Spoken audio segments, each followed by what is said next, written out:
कैसे हैं आप सब। उम्मीद करते हैं कि आप सब अपने प्यारों के साथ बखैर व आफियत शादो आबाद होंगे। आज सबसे पहले मैं आपके साथ शेयर करने जा रही हूँ मटन चॉप्स की रेसिपी, जो मैंने अपनी बर्थडे पे बनाए थे। मैंने ली थी आधा किलो मटन चॉप्स, तो मैं उसी हिसाब से आपको रेसिपी बता रही हूँ। यहाँ मैंने सबसे पहले 3 प्याज को लिया और इसको पेस्ट बना के रख लिया है। 5 टमाटर लिए थे और उनका भी पेस्ट बनाकर रख लिया है। अब जो साबुत गरम मसाला चाहिए है वो कुछ इस तरह से है। 2 तेज पत्ते, 8 से 10 लौंगे, 10 से 12 काली मिर्चें, 2 से 3 बड़ी इलायची, दरमियाने साइज के 4 से 5 टुकड़े दालचीनी के और 1 खाने का चमचा भर के सफ़ेद ज़ीरा। अब यहाँ पर मैंने 1.5 कप ऑयल लिया है और इसमें ये सारा साबुत गरम मसाला डाल के फ्राई कर लूँगी। फिर 3 खाने के चमचे लहसुन अदरक डाल के अच्छी तरह से लहसुन अदरक को भून लेंगे कि खुशबू आने लगे। इसके बाद चॉप्स डालनी है और इनको भी अच्छा खासा 8 से 10 मिनट हम भुनेंगे लहसुन अदरक में और साबुत गरम मसाले में। अब यहाँ जब चॉप्स ने अपना रंग बदल लिया है तो प्याज का पेस्ट डालूंगी मैं और इसके बाद 5 मिनट भुनूंगी और उसके बाद मैं टमाटर का पेस्ट डालूंगी और फिर से 5 से 10 मिनट भुनूंगी। जितनी अच्छी भुनाई होती है देसी खानों में उतना ही जायका निकल कर आता है। इसके बाद हस्बे जायका नमक, 2 चाय के चमचे लाल कुटी हुई मिर्चें, 1.5 चाय का चमचा हल्दी, 2 चाय के चमचे धनिया पाउडर डाल के इसको अच्छी तरह से दोबारा भून लेंगे यहाँ तक कि तेल छूट जाए। उसके बाद दोबारा थोड़ा सा पानी डालेंगे और फिर दोबारा से भुनाई करेंगे। फिर जब दोबारा तेल छूट जाए तो हस्बे ज़रूरत पानी डाल के चॉप्स को गलने के लिए रख देना है। चॉप्स क्योंकि भुनी हुई बना रहे हैं तो पानी कम ही रखेंगे। जब चॉप्स गल जाएं और पानी ख़त्म हो जाए और तेल छूट जाए तो आखिर में हमने 2 खाने के चमचे दही डाला है। अब यहाँ मुझे नमक कम लग रहा था तो वो डाला है और साथ ही 1 चाय का चमचा चाट मसाला डाला है मैंने। और इसके बाद बिल्कुल थोड़ा सा पानी डालकर दम की आंच पर चॉप्स को ढक के रख के छोड़ देंगे। जब तेल छूट जाएगा तो फिर हमारी चॉप्स भी रेडी हो जाएंगी और ये माशाल्लाह रेडी हो चुकी हैं।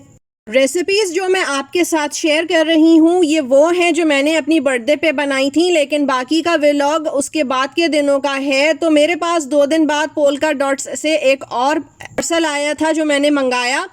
एक ये शर्ट मंगाई थी मैंने, ये खाली शर्ट है और ये लिनन फैब्रिक में थी। स्टाइल इसका अंगरखा स्टाइल था, जबकि साइड पे आप देख सकते हैं इसके पॉपकॉर्न और आइसक्रीम बनी हुई है। बहुत लाइट, बहुत अच्छा समर फ्रेंडली इसका स्टफ़ है। स्लीव्स इसकी फुल थी, जबकि आखिर में बेल स्टाइल की ये हैं जो पॉइंटेड भी हैं साथ में। नी लेंथ शर्ट है ये और साथ ही एक कोने पर ये छोटा सा मरून कलर का पैच लगा हुआ था। बाकी पूरी प्रिंटेड है, बैक एंड फ्रंट सेम है इसका।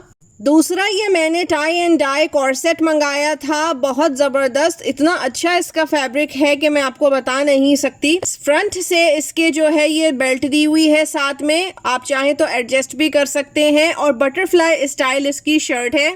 इसकी शर्ट की लेंथ घुटने से थोड़ी सी ऊपर है, लेकिन नमाज वगैरह आराम से इसमें हो जाएगी। अब यहाँ पर मैं स्ट्रॉबेरीज को स्टोर करने की तैयारी कर रही थी। मैंने यहाँ पर बाउल भर के पानी लिया है और 2 खाने के चमचे सिरका डाला है और इसके बाद इसको मिलाया और अब मैं स्ट्रॉबेरीज इसके अंदर डाल दूंगी।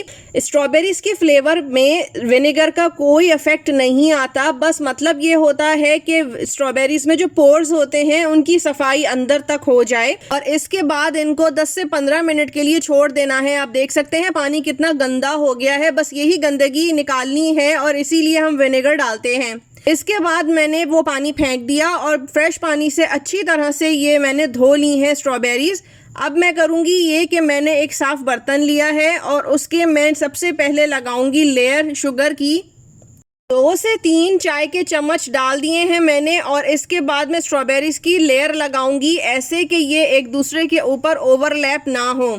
इसके बाद मैं इन स्ट्रॉबेरीज के ऊपर भी 2 चाय के चम्मच छिड़कूंगी चीनी और फिर से दोबारा लेयर लगाऊंगी स्ट्रॉबेरीज की और इसी तरह से लेयरिंग करती चली जाऊंगी जब तक कि बॉक्स फुल नहीं हो जाता या मेरी स्ट्रॉबेरीज ख़त्म नहीं हो जाती। इस तरह से करने का मकसद क्या है, वो ये है कि स्ट्रॉबेरीज फ्रीज हुई हुई होती हैं तो उनको निकालना थोड़ा मुश्किल हो जाता है। इस तरह से निकालने में इनका शेप ख़राब होने का चांस होता है। तो इसलिए इस तरह से अगर हम शुगर बीच में लगा देते हैं तो निकालते हुए ये बहुत आराम से बग़ैर टूटे, बग़ैर शक्ल ख़राब हुए निकल आती हैं और जायका इनका और मज़ीद बढ़ जाता है। आप जब भी निकालें, निकालने के बाद डब्बा रख के इंतज़ार करके फिर आपको निकालने की ज़रूरत नहीं पड़ती। स्ट्रॉबेरीज़ फ़ौरन के फ़ौरन अच्छे से निकल आती हैं 5 मिनट में ही। बहुत दिन हो गए थे वॉशिंग मशीन नहीं लगाई थी मैंने, तो मैंने सोचा वो लगा लूँ। हमारे यहाँ पूरे हफ्ते हैंड वॉशिंग भी होती है और फिर हफ्ते में 1 से 2 दफ़ा वॉशिंग मशीन भी लगती है। मेरे ख्याल से सबके यहाँ ही ऐसा होता हो शायद, आप बताइए कमेंट्स में।